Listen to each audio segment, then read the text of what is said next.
Que hoy hablamos de romanticismo hoy día. Es que hoy hablamos del mundo romántico. Ajá. Muy bien, muy bien. A ver, vamos a empezar a compartir. ¿Qué pasa por acá?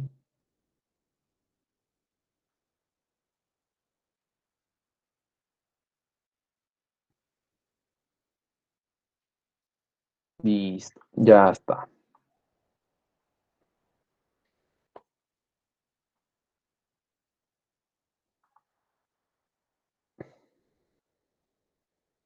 Muy bien, ya está. Ya tenemos aquí entonces nuestras diapositivas.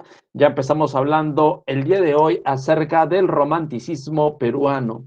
Ya la semana pasada nosotros habíamos hablado acerca de la literatura republicana. Ya estamos hablando del Perú, ya hablamos de la República. ¿Qué sucede? Cuando nosotros hablamos de la República, ¿de qué siglo estamos hablando? ¿Qué tipo de literatura es esta? ¿Qué tipo de literatura será? ¿En qué siglo se encuentra? En el siglo XIX, efectivamente. Hablamos del siglo XIX y ese siglo XIX terminó ¿con qué? ¿Con qué última clase? A ver, ¿cuál fue el último tema? Hablamos acerca del costumbrismo, ese costumbrismo que tenía como misión o como idea, pues justamente hablar acerca de la realidad que tenía el Perú. Entonces, ¿qué sucede? Vamos a ver por aquí, vamos a ver por acá. El día de hoy hablamos acerca del romanticismo. Posterior a esta etapa de definición y encuentro cultural, puesto que había que saber pues cómo nos íbamos a identificar, pues efectivamente surge el romanticismo. Este romanticismo llega a Perú bastante tarde, querido amigo, llega tardísimo, tardísimo. ¿Por qué?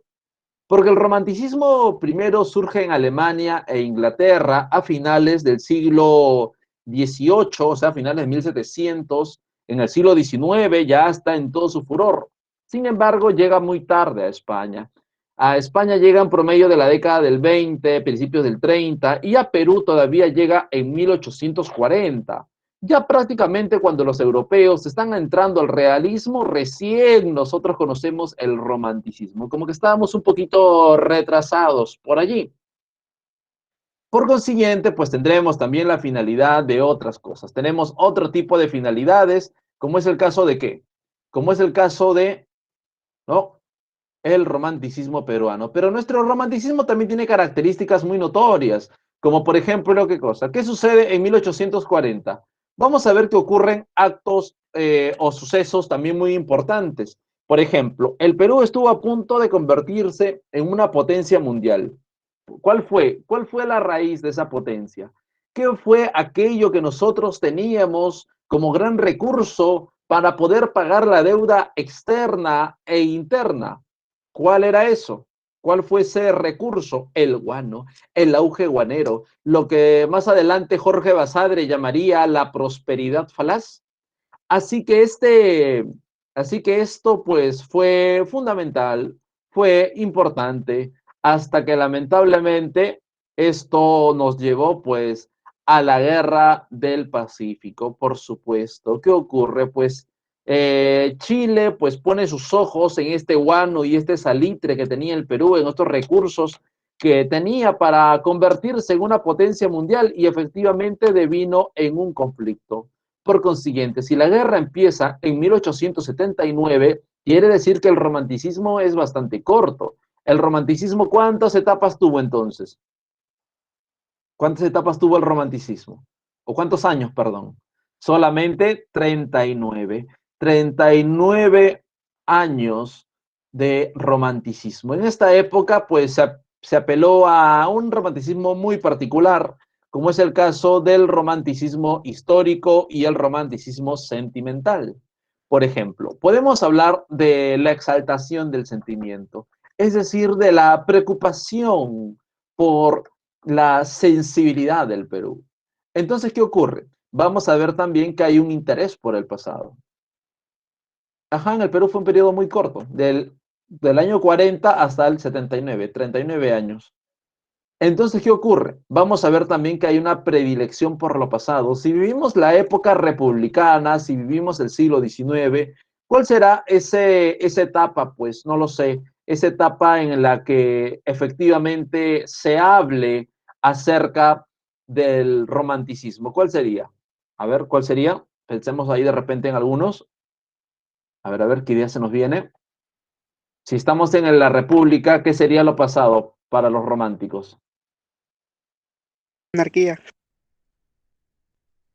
El virreinato, ¿no? El virreinato sería, pues, esa, la monarquía, pero con ese término como tal no se maneja, pues, ¿no? Hablamos del virreinato, hablamos de esos 300 años en los que el Perú se había convertido en una provincia. Claro, obviamente, se entiende que monarquía viene de España, pero acá los románticos no te van a hablar de monarquía, te van a hablar justamente del periodo virreinal, te van a hablar, ¿no?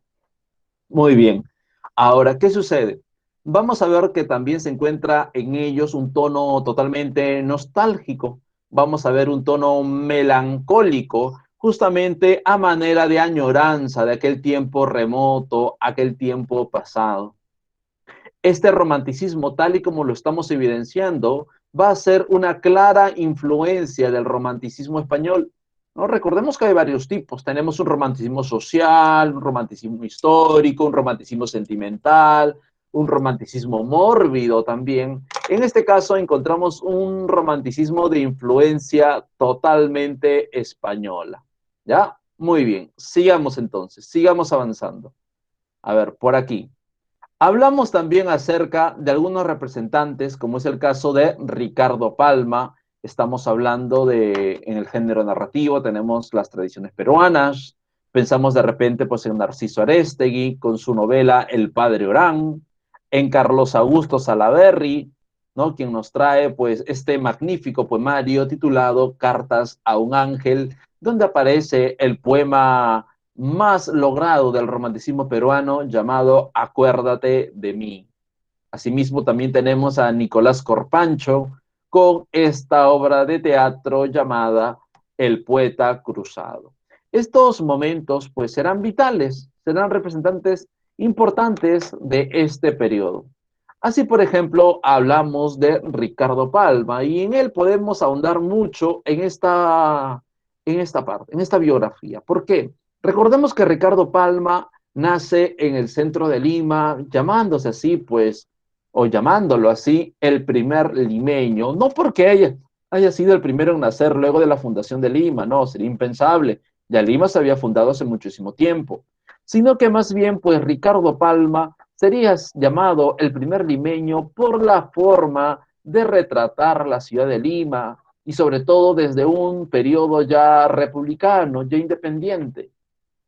Ahora, Ricardo Palma nace pues en el centro de Lima, en una de las calles paralelas al, a la Catedral de Lima, como quien yéndote ya a la avenida Bancay, más o menos. Ahí hay una placa, ¿no? Por donde están los vestidos de novia, los zapatos, las joyerías, ahí hay una placa, en una de estas galerías. Aquí nació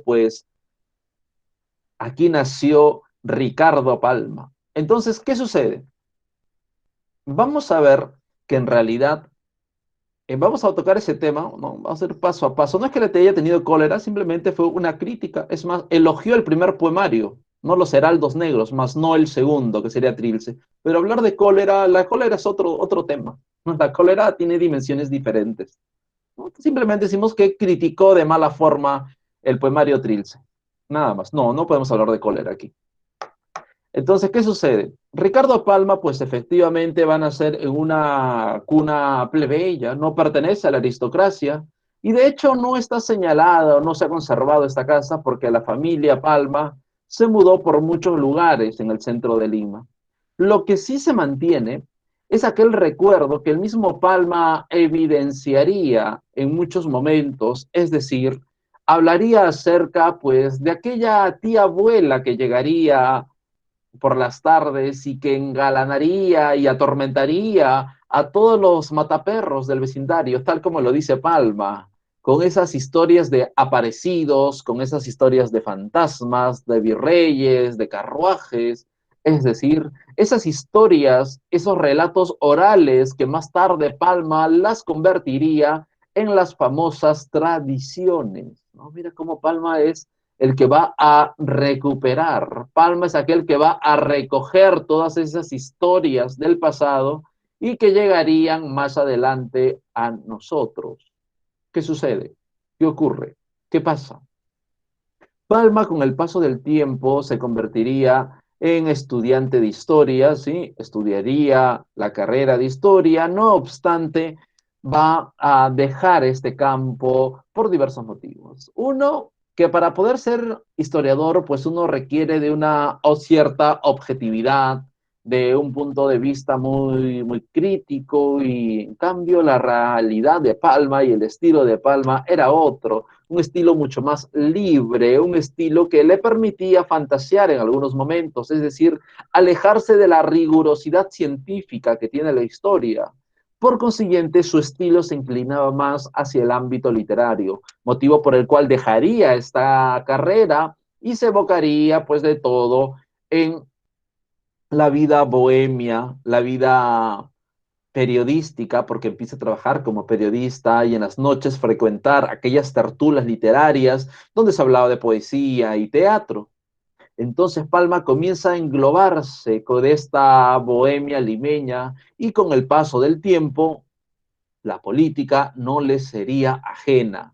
Y de hecho participaría de un golpe de Estado fallido contra el presidente Ramón Castilla.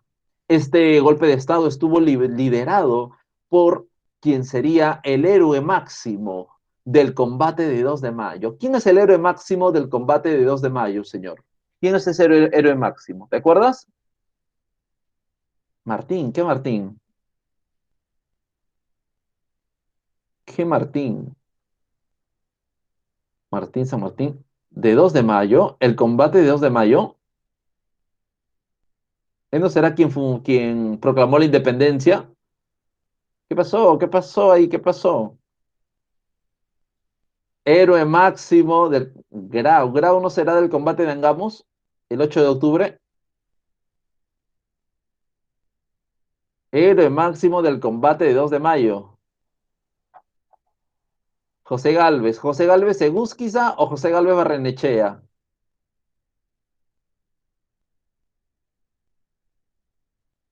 Egusquiza, José Galvez Egusquiza, muy bien. José Galvez Barrenechea es el crítico literario, ¿ya? Es el crítico literario, es el poeta, pertenece al modernismo peruano, ¿ya? José Galvez Egusquiza.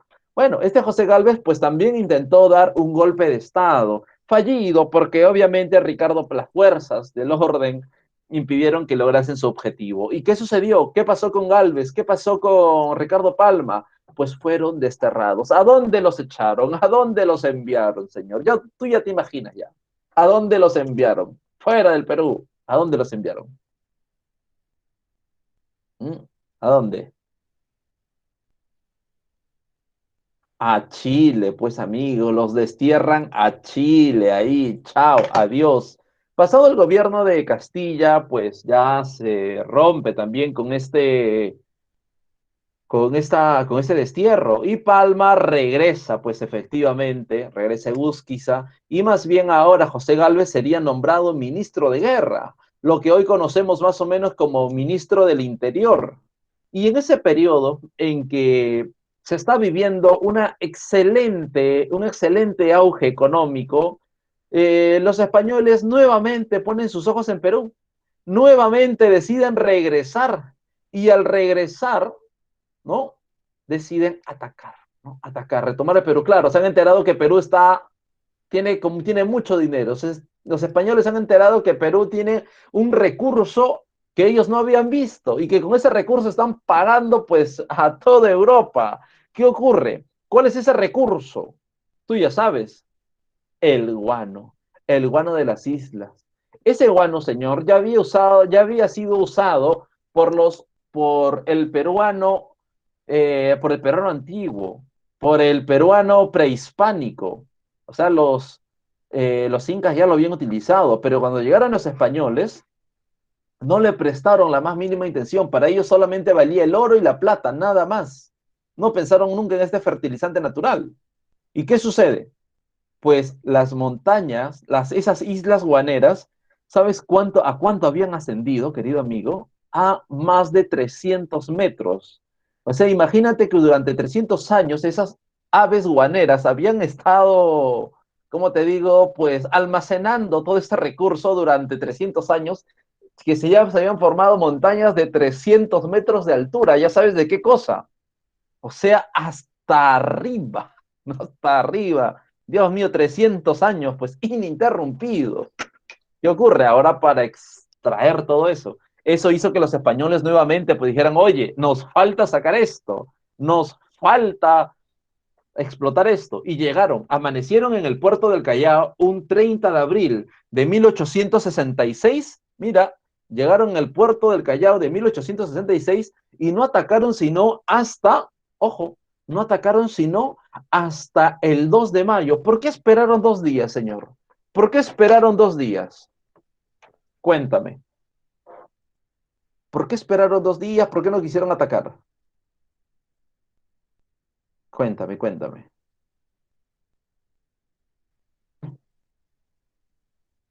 No, nada es por destino. Nada es por destino. No, no había ningún diplomático ni nada. El 2 de mayo, queridos amigos, el 2 de mayo de 1900, perdón, 2 de mayo de 1808, escucha, 2 de mayo de 1808, los españoles expulsaron a los franceses. Así que esperaron hasta otro 2 de mayo. ¿Cómo se llama eso? ¿Cómo se llama eso? Si tú utilizas una misma fecha, ¿cómo se llama? Imagínate que tú pues jugaste tu campeonato y saliste campeón, pero campeonaste un 2 de mayo. Y tú dices, espera, ella me gusta. Voy a esperar que también sea un 2 de mayo. Ahora me va a decir que sí. ¿No? Cábala, ¿no? Se llama cábala. Pero sabes que ella no te va a hacer caso, ¿sí o no? Porque aquí la cábala no interesa, señor. Sabe que ella tampoco te va a hacer caso. Entonces, ¿qué sucede? Los españoles, como tenían una victoria tan importante un 2 de mayo, quisieron retomar, ¿no? El virreinato del Perú un 2 de mayo también.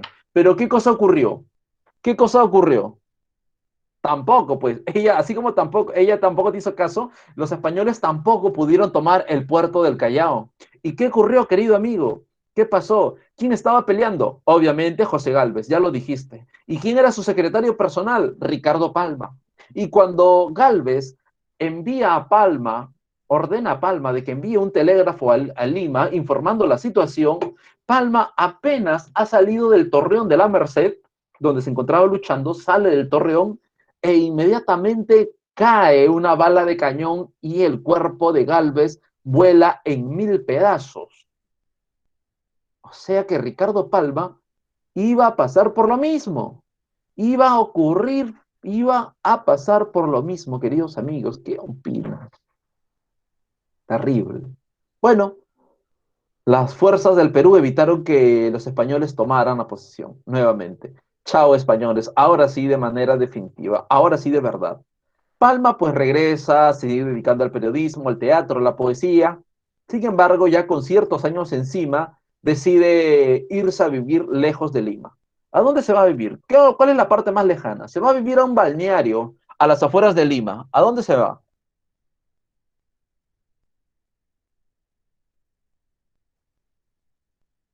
Se va a vivir a un balneario a las afueras de Lima. ¿A dónde se va, querido amigo? Ancón. Ancón era el lugar de moda. Sí, para la época, bueno, a ver, 1800, no, todavía, no descubren Ancón todavía. Falta unos 50 años. Fue, fue de moda, de hecho tiene su casa ahí Ricardo Palma, en el balneario de Ancón, puedes ir a visitarlo. Pero era balneario de moda. En ese tiempo todavía no. Todavía estamos en el siglo XIX. Años 20, uff, tener tu casa en Ancón, años 20, adinerado, pues es como si ahora dijeras Asia, ¿no? Tienes tu casa en Asia, pues, lo máximo, ¿no? Pero no, todavía no. A ver, ¿dónde más? Cuéntame. ¿Dónde más? Asia, ¿tú estás en Asia? Ah, Asia, ¿a dónde voy? No, así no se escribe Asia, pues no, es con H y con C. Es otro tipo de Asia, otro tipo de Asia. ¿Cuál sería? ¿Cuál sería? Miraflores, amigo, Miraflores, Miraflores, Miraflores. Tú dirás, pero Miraflores está acá cerca, ¿cómo va a ser a las afueras de Lima? Es que en 1866 esa era la parte más lejana. Sí, Barranco ya era provincia. Chorrillos ni qué decir, pues ya estás afuera, ya. Eso ya no es Lima, eso es otra parte. Estás lejísimos. Y se va a vivir, pues, San Juan del Lurigancho, no, no existe todavía. No existe. Pueden asistir, existen las chacras, las haciendas, pero como distrito, no. Entonces, ¿qué ocurre? Pues se queda ya a vivir en Miraflores, tranquilo, hasta que su patria, el Perú, lo necesitaría nuevamente. ¿Para qué lo necesita? ¿Qué estalla en 1879? Tú sabes, ¿qué estalla en 1879? Cuéntame, al sur del Perú, la Guerra del Pacífico. Empezamos con la campaña marítima de Grau, la campaña terrestre con Bolognesi. Los chilenos avanzan como si nada por toda la costa del Perú. Los pueblos que ponen resistencia son incendiados, saqueados, pero aquellos que no pasan resistencia, no ponen resistencia, los chilenos pasan sin destruir. Se quedan, se abastecen, descansan y siguen avanzando. Así muchos pueblos del sur. Muchísimos pueblos del sur no hicieron nada, que pasen los chilenos, que pasen nomás. Y así llegaron pues hasta Lima. Batalla de San Juan de Miraflores, destrucción de Chorrillos, incendio y destrucción en Barranco. ¿Qué distrito sigue? Chorrillos, Barranco, ¿qué sigue? Tú sabes. Chorrillos, Barranco, ¿quién más está ahí al costado? Miraflores y se produce la famosa batalla de Miraflores, donde los vecinos, ojo, mira, vecinos civiles hacen la resistencia con rifles, escolares, como de los del Colegio Guadalupe. ¿Hay algún guadalupano por aquí? ¿Hay alguien que haya estudiado en el Guadalupe? También tiene su propio batallón. Sí, muchachos del tercero, cuarto y quinto secundaria, escolares, haciendo la resistencia en Lima. La Universidad de San Marcos también forman el batallón e independencia. Catedráticos y estudiantes universitarios tienen su propio batallón. ¿Qué sucede? En Miraflores justamente van a presentar estos diversos reductos. ¿Tú conoces, tú conoces tú conoces el Parque Reducto de Miraflores? Ese que está en el cruce de la Avenida Benavides y la Vía Expresa, por la estación Benavides. ¿Conoces ahí, Sergio? Por el Metropolitano, muy bien, la estación metropolitana, la estación Benavides del Metropolitano. En la parte superior está el Parque Reducto. Ahí dice Reducto número 2, hay como una pequeña loma, ¿sí? En esa pequeña loma, ya está cerca, muy cerca, pero hacia arriba. Entonces, ¿qué sucede? Imagínate en esa loma, la próxima vez que pases por allí, imagínate a un Ricardo Palma tendido sobre ese reducto, esa loma, ¿no? Con su rifle, haciendo la resistencia. Hay un par de cañones, un tranvía también en el parque. ¿Qué sucede? Pues efectivamente, allí se hizo la resistencia. Hubo varios, pero allí estuvo Ricardo Palma. Allí estuvo luchando, lamentablemente ya te imaginarás, pues son civiles, civiles contra un ejército bien armado, como es el caso chileno. Y pues la resistencia no duró más de una hora, pues no, los chilenos pasaron como si nada. Ah, pusieron resistencia, ya sabes lo que sigue, una terrible destrucción. Se incendiaron casas. Ricardo Palma fue uno de los pocos que pudo sobrevivir. Ahí murió, por ejemplo, el marino Juan Fanning, esposo de Teresa González de Fanning. Murió pues el niño héroe, ¿no? Manuel Bonilla. ¿Y qué sucedió? En este incendio de Miraflores se perdió un manuscrito, la única novela que Palma iba a escribir, porque Palma no escribe novelas, pero la única novela a la que Palma le llamaría más adelante, le llamaría Los Marañones, fue quemada. Palma nunca tuvo la intención de volver a escribirla, creía que si el destino se había encargado de borrarla, pues así debía de quedar. ¿Y de qué trataba? Ah, eso sí contó. ¿De qué trataba? Trataba sobre el conquistador Lope de Aguirre. ¿Quién es Lope de Aguirre? Fue uno de los hombres que llegó con Francisco Pizarro y que participó de la toma de Cajamarca. Pero al ver que de una forma tan sencilla se había tomado al Inca, al emperador, pues creyó que él solo podía conquistar todo. Y se fue. Al costado de Cajamarca, ¿qué región está? Al costado de Cajamarca, a ver, por tus altos conocimientos de geografía avanzada, ¿cuál es? Amazonas, muy bien, Diego, Amazonas. Y por Amazonas cruza el río, no me digas el río Amazonas, ¿ah? No me digas, ¿por qué río cruza? En Rímac tampoco, pues señor. ¿Por qué eres así? ¿Por qué eres así? ¿Cuál es?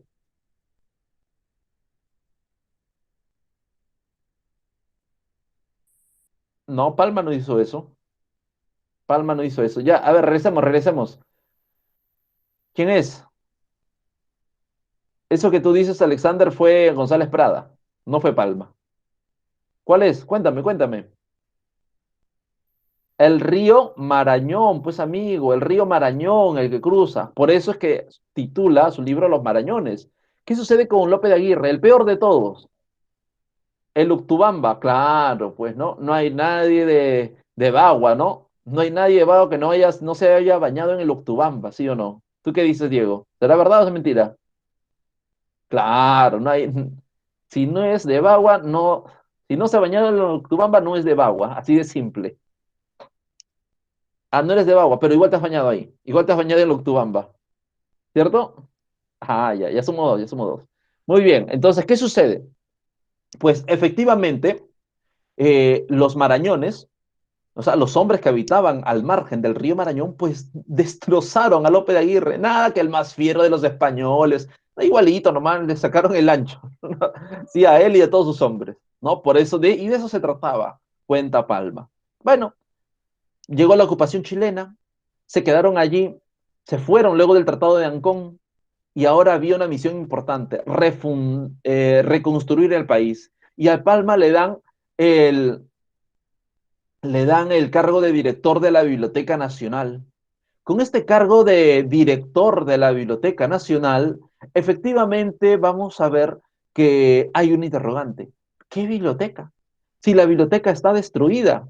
Ah, muy bien. Ese era el trabajo, reconstruirla. Por lo tanto, Palma se dedica a recolectar, a enviar solicitudes a intelectuales peruanos y extranjeros. ¿Qué pasa? Uno de sus contactos en el extranjero, ¿quién sería? Tú sabes. ¿Quién sería uno de esos contactos en el extranjero de Ricardo Palma, en España? Te lo dije en la semana 8. ¿Quién era amigo personal de Ricardo Palma? Lope de Vega. Lope de Vega ya murió 300 años antes. A ver, ¿quién más? 200 años antes había muerto Lope de Vega. Generación del 98. Líder de la generación del 98. Lope de Vega. Está bien que Palma ya estaba mayorcito, está bien, pero no es para tanto, señor, ¿ya? Está bien que Palma ya era mayorcito, pero no abuse, pues Lope de Vega. Un poco más dice, mío, sí. No, no te pases ya, pues. Muy bien, Miguel de Unamuno, muy bien, Miguel de Unamuno. De hecho, Miguel de Unamuno, quiso Miguel de Unamuno un efecto multiplicador. Recibió la solicitud, Pitágoras, recibió la solicitud y hizo un efecto multiplicador. Parte de la biblioteca nacional se la debemos a Miguel de Unamuno. Miguel de Unamuno envió más solicitudes a otros más y envió un gran contingente de libros. Y así se formó esta biblioteca. Así se reconstruyó la biblioteca, gracias a Miguel de Unamuno, entre otros, claro, entre otros. Bueno, lo cierto es que siempre va a haber detractores, ¿no? Siempre va a haber detractores. ¿Quién fue uno de ellos? Sí, libremente, Sergio. Puedes decir cuantas veces quieras. ¿Qué ocurre? Vamos a ver que en realidad, pues, así como Palma hizo, y siempre que alguien hace algo, siempre va a haber críticas. ¿Y quién era uno de esos críticos? Manuel González Prada, que lo va a acusar de todo. Lo va a acusar de ser un nostálgico de la colonia, de esperar que regrese el virrey, de ser un hispanista, lo va a acusar incluso hasta de viejo. No te pases, ¿cómo lo va a acusar de viejo? Todos envejecemos, ¿sí o no? Todos envejecemos. ¿Y qué pasa? Bueno, al final Ricardo Palma pues dejó la dirección de la Biblioteca Nacional y más tarde la asumiría él, Manuel González Prada. ¿Sí? Hoy vamos a revisar rápidamente su obra antes que nos gane el tiempo. En la narrativa escribe pues las famosas tradiciones peruanas, escribe también las tradiciones en salsa verde. El color verde aquí tiene una connotación diferente. ¿Qué significa ese color verde? Dentro de dentro del mundo hispano, ¿qué significa el color verde? ¿Qué significa el color verde para Palma?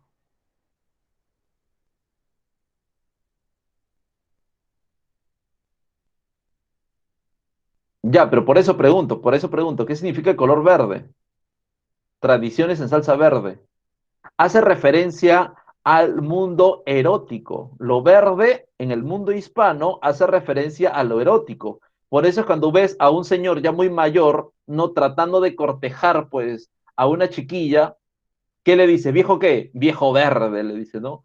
Un chiste verde, un chiste verde es, ya sabes qué chiste, ¿no? Muy bien, ahí nada más lo dejo. Muy bien, sigamos. Vamos ahora al, al género lírico. En el género lírico también escribo algunos poemas que serán publicados en el diario El Comercio, ¿no? Como armonías, verbos y gerundios. En el texto expositivo tenemos a la Bohemia de mi tiempo, su obra filológica, es decir, los aportes que hace al castellano en neologismos y americanismos.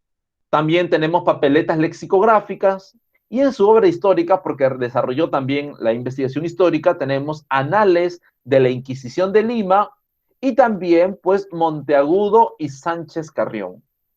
Dentro de su producción, quizá lo que más destaca son las tradiciones en salsa verde, la cual tienen algunas características fundamentales. Por ejemplo, uno, mezcla la realidad y la fantasía, es decir, que se basa en hechos históricos, pero lo que nos cuenta son anécdotas, cosas que no conocemos generalmente de ciertos personajes, sino lo que ocurre detrás de la puerta, no lo que ocurre en casa. Incorpora refranes, allí vemos el giro lingüístico, muy parecido a Manuel Asensio Segura, quien será considerado pues el maestro de Palma. De hecho, el mismo Palma lo dice. Busca la complicidad con el lector, es decir, que busca el compromiso, ¿no? Busca, porque hay aquí, amigo lector, te dice, ¿no? O sea, como que busca ese enlace contigo. Y su obra se clasifica en 4 periodos. Por ejemplo, tenemos la clasificación la siguiente, la que estamos viendo, por ejemplo, las del Perú incaico, es decir, algunos textos que hablan sobre la cultura incaica, no son muchos, en los tiempos de Palma esto no estaba, el Perú prehispánico no estaba muy bien conocido, no se tenía un panorama amplio, por lo tanto es muy limitado, no es que a Palma no le interese, de hecho sí le interesa, por eso escribió textos como Payahuarcuna o La Achirana del Inca. Tenemos también el Perú virreinal, ¿no? Donde encontramos la gran mayoría de los textos, casi todos tienen que ver con la etapa del virreinato. Luego vemos a 43 con el Perú independiente y 49 del Perú constitucional. La estructura es la siguiente. Tenemos una presentación, nos ubica en un tiempo y espacio determinado, viene la digresión histórica, es decir, el momento preciso, la manera de la anécdota, y luego vemos el desarrollo y final con una moraleja. Por ejemplo, podemos unir esta final moraleja con la complicidad con el lector. Cuando Palma, luego de contarnos la historia de un virrey hereje y un campanero bellaco, nos dice de la siguiente forma. Y aquí, amigo lector, hago punto y rubrico, dejando de esta conseja la siguiente moraleja, que no hay enemigo chico. ¿Te das cuenta, no? Va sacando pues de esa manera la complicidad con el lector y juega con la moraleja. Tiene diversos textos, como por ejemplo la primera de ellas, que será la tradición de consolación, en 1851, tenemos a Don Dimas de la Tijereta, el alacrán de Fray Gómez, la Perricholi, al Rincón Quitacalzón, los incas ajedrecistas, y por último, ¿no? Una visita al Mariscal Santa Cruz en 1915. Fue la última tradición. Si pensamos de repente, pues, en Carlos Augusto Salaverry, pensamos en el hijo del presidente más joven del Perú. ¿Quién es ese? ¿Quién es el presidente más joven del Perú? Tú sabes. ¿Quién es? Felipe Santiago Salaverry. Felipe Santiago Salaverry. El día de hoy hablamos del hijo Carlos Augusto Salaverry. ¿No? Un año antes, pues, de que muriera, que nació ahí, había dejado, pues, a su hijo ahí. Llegó. ¿Qué ocurre? Este fue poeta, político, militar, periodista, participó también en el combate de 2 de mayo. Ajá, ya sabemos, ¿no? Participó en el combate de 2 de mayo, ya hablamos de eso. Y va a ser considerado, ojo señor, va a ser considerado el, el Becker peruano. Imagínate, imagínate, el Becker peruano. Que te comparen con Becker no es poca cosa, ¿sí o no? Imagínate que te comparen con Becker.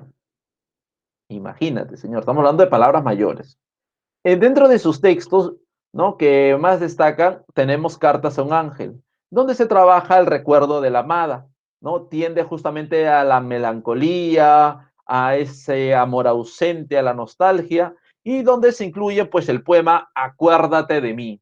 Este Acuérdate de mí lo vamos a ver aquí un pequeño fragmento, es mucho más extenso. Te voy a leer aquí un poquito nada más, ¿ya? Dice: Oh, cuánto tiempo silenciosa el alma mira alrededor su soledad que aumenta, como un péndulo inmóvil, ya no cuenta las horas que se van.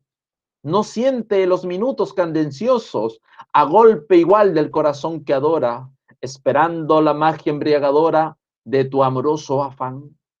Ya no late, ni siente, ni aún respira. Petrificada ya el alma en lo interno, la cifra en mármol con buril eterno queda grabada en mí. Ni hay queja labio, ni a los ojos llanto. Muerto para el amor y la aventura, está en tu corazón mi sepultura y el cadáver aquí. Mi recuerdo es más fuerte que tu olvido. Mi nombre está en la atmósfera, en la brisa, y ocultos a través de tu sonrisa lágrimas de dolor.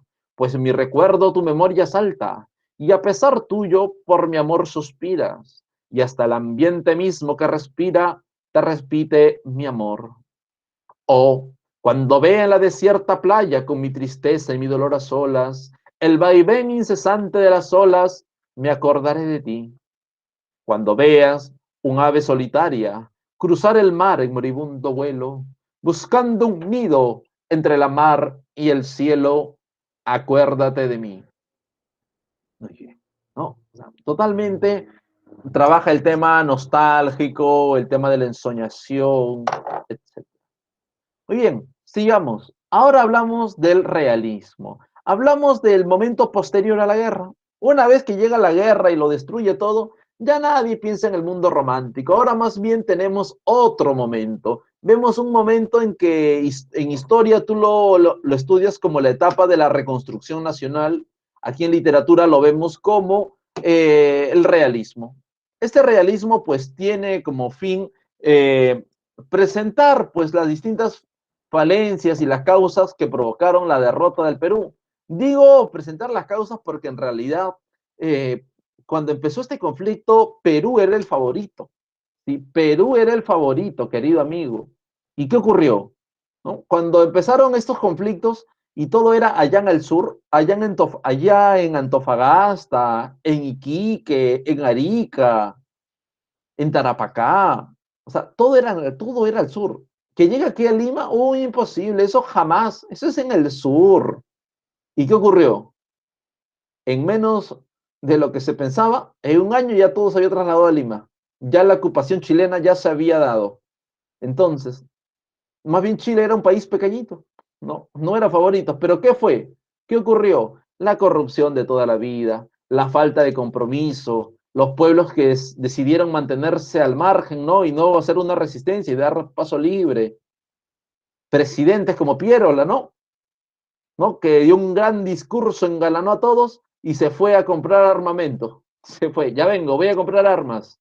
Y no regresó más. Terrible. ¿Cómo vas a hacer eso en periodo de guerra, señor? Ya vengo, voy a comprar armas, deben la plata. Le dieron la plata y no volvió. Terrible. Se parece al tesorero de la promoción, ¿no? Viaje de promoción igualito, tesorero, cuidado, ¿eh? Mil ojos con el tesorero, ¿no? Igualito, señor.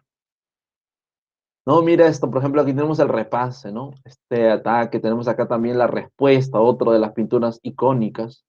Y Pierola se fue, regresó y volvió a ser presidente. Los peruanos no aprendemos, señor. Los peruanos no aprendemos hasta el día de hoy. Nos robó, nos dejó solo, nos invadieron 4 años, 3 años, regresó, presidente otra vez. Terrible. Dentro de este caso, vamos a ver que aparecen pues distintos momentos. Por ejemplo, evoca a las reivindicaciones sociales, es decir, que se busca una nueva idea, reivindicar a las clases menos favorecidas, por ejemplo, al sujeto indígena, ¿no? A quien González Prada pues va a acusar de ser el culpable, pero no él en realidad, sino a quienes lo han hecho, a quienes han hecho de él un ser sin patria, ¿no?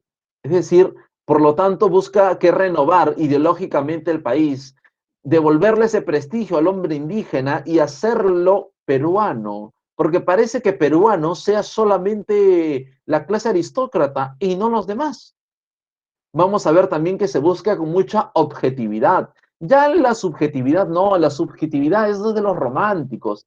Ahora hablamos de lo objetivo, de lo real, de aquello que se puede presentar. Vamos a ver también que se muestra un nacionalismo bastante agresivo, un nacionalismo acérrimo, lo que definitivamente se presentará en los textos de Manuel González Prada, en esos diversos discursos que más tarde aparecerían en Páginas Libres, Horas de Lucha. Tenemos a Clorinda Mato de Turner con sus tradiciones cusqueñas y más tarde Ave sin Nido.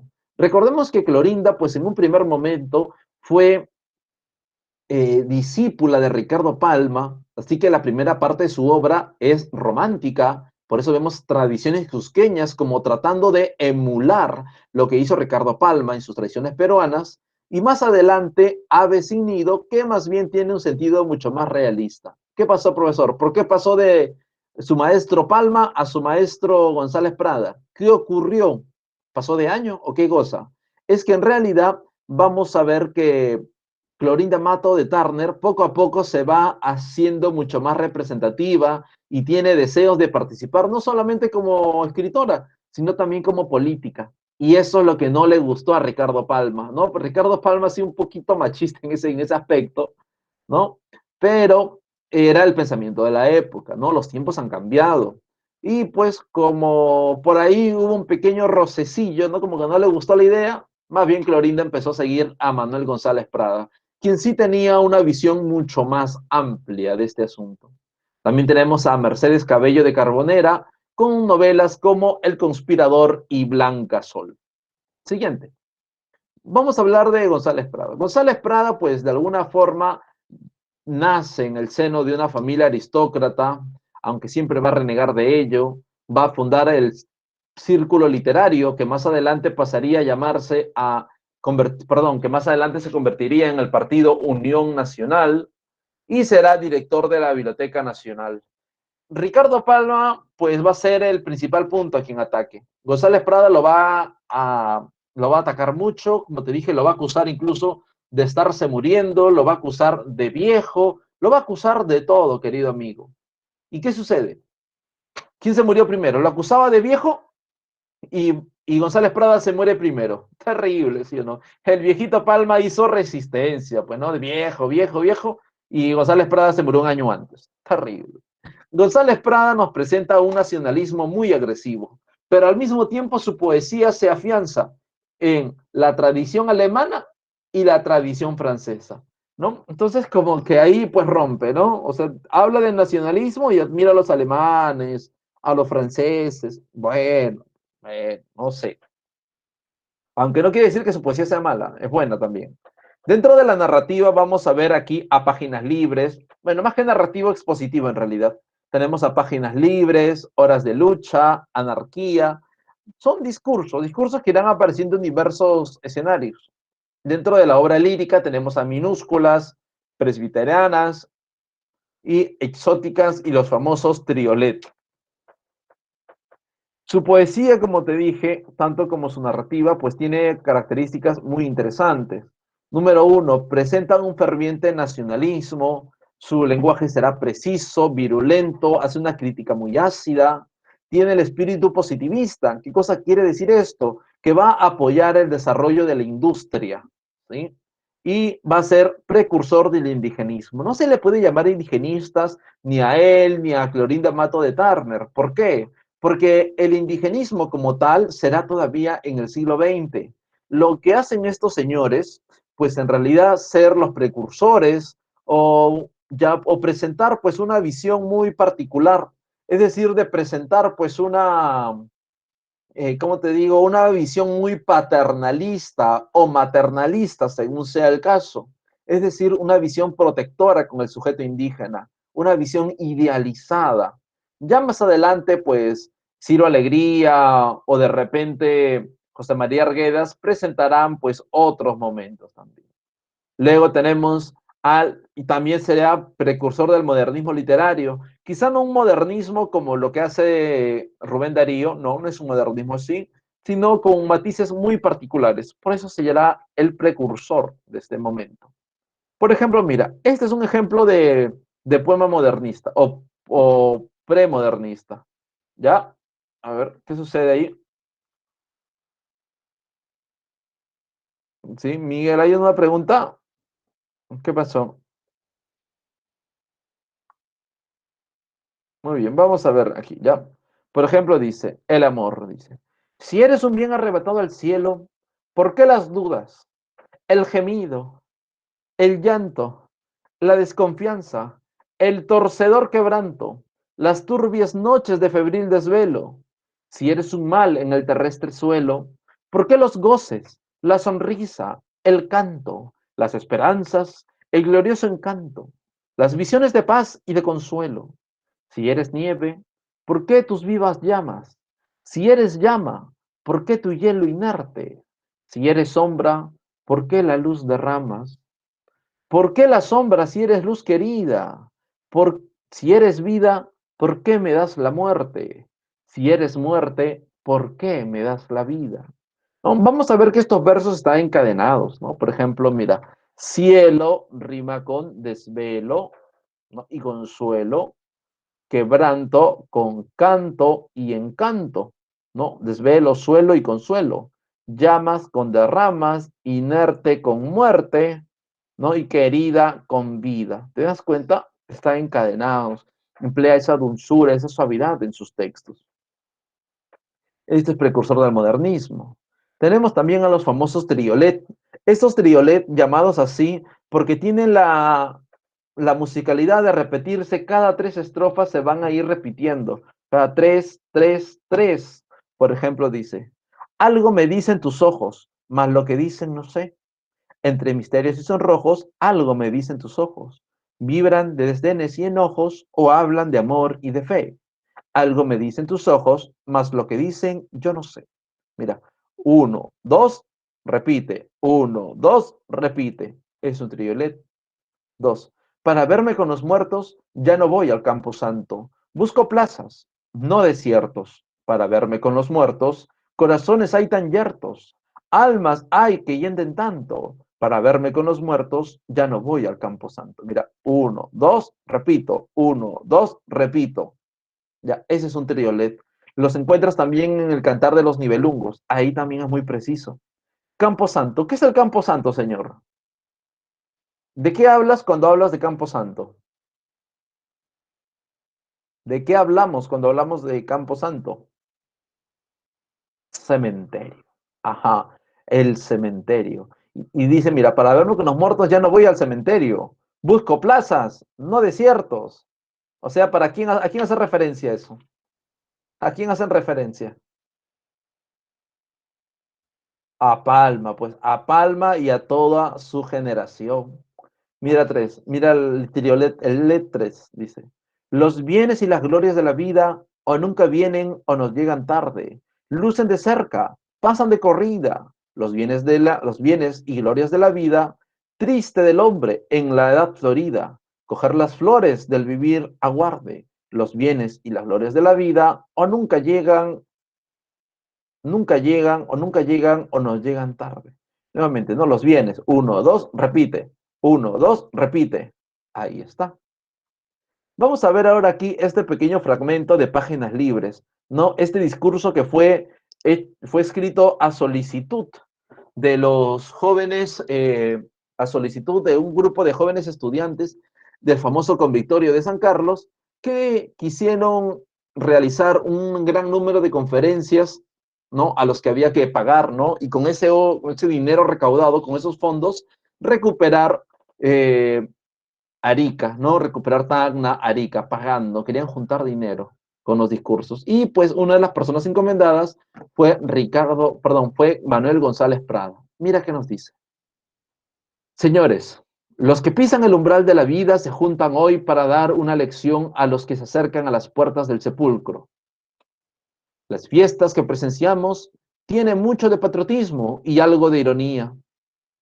El niño quiere rescatar con el oro lo que el hombre no supo defender con el hierro. Hablo de la ciencia robustecida con la sangre del siglo, de la ciencia con ideas de radio gigantesco, de la ciencia que trasciende a juventud y sabe a miel de panales griegos, de la ciencia positiva, que en un solo siglo de aplicaciones industriales produjo más bienes a la humanidad que milenios enteros de teología y metafísica. En esta obra de reconstrucción y venganza, no contemos con los hombres del pasado, los troncos añosos y carcomidos produjeron ya sus flores de aroma deletérea y frutas de sabor amargo. Que vengan los árboles nuevos a dar flores nuevas y frutas nuevas, los viejos a la tumba, los jóvenes a la obra. ¿Te das cuenta? ¿No? Entonces aquí vemos, ¿no? Mira, mira, me quedo con esto, ¿ah? Muy interesante. El niño quiere rescatar con el oro lo que el hombre no supo defender con el hierro. Claro, porque esos escolares tenían esa finalidad, tenían la misión, pues, de recuperar ese dinero y efectivamente, pues, comprar Tacna, pagar por la recuperación de Tacna y Arica. Oh, mira qué interesante. Y es que en realidad vamos a ver que va a ser muy crítico con esto. Y obviamente nuevamente hace alusión a los viejos, a los árboles, a esos troncos añosos, los jóvenes, los viejos a la tumba y los jóvenes a la obra. Nuevamente vemos un ataque totalmente virulento contra Ricardo Palma. Por ahí de repente vemos algo que nos llama la atención, ¿no? Por ejemplo, hoy con I latina y también vamos a ver muchos casos similares a lo largo del discurso y a lo largo de la obra de Manuel González Prada. ¿Qué pasa? ¿Por qué es así? Porque él es un anarquista. ¿Qué significa anarquista? Que no respeta no respeta a ninguna autoridad, ni eclesiástica, ni del gobierno, ni tampoco académica, rechaza absolutamente todo. ¿Ya? Eso es lo que sería ser anarquista. Muy bien, no sé si hay alguna pregunta mientras vamos copiando el enlace, algún interrogante hasta aquí. A ver, algún interrogante, alguna duda. Bienvenido, tenemos un minuto.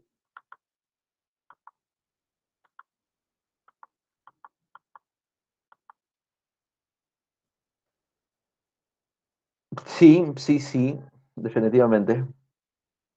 Muchas gracias, Miguel. Gracias. Recién este año, mi primer año. Sí, mi primer día del padre. Mm. Muchas gracias. Muy bien, ahora sí, me refería a preguntas del curso, chicos. Agradezco los saludos, pero me refería a preguntas del curso. Terribles, chicos. Muy bien. Bueno, les voy compartiendo el enlace en todo caso, sí, les voy compartiendo el enlace para que puedan resolverlo e ir aclarando sus diversas dudas. Sí, aquí estoy, acabo de compartir el enlace y nos vemos ya la siguiente semana. Sí, que les vaya muy bien, chicos. Muchos éxitos. Chao. Hasta el siguiente lunes. Bonito inicio de semana para todos.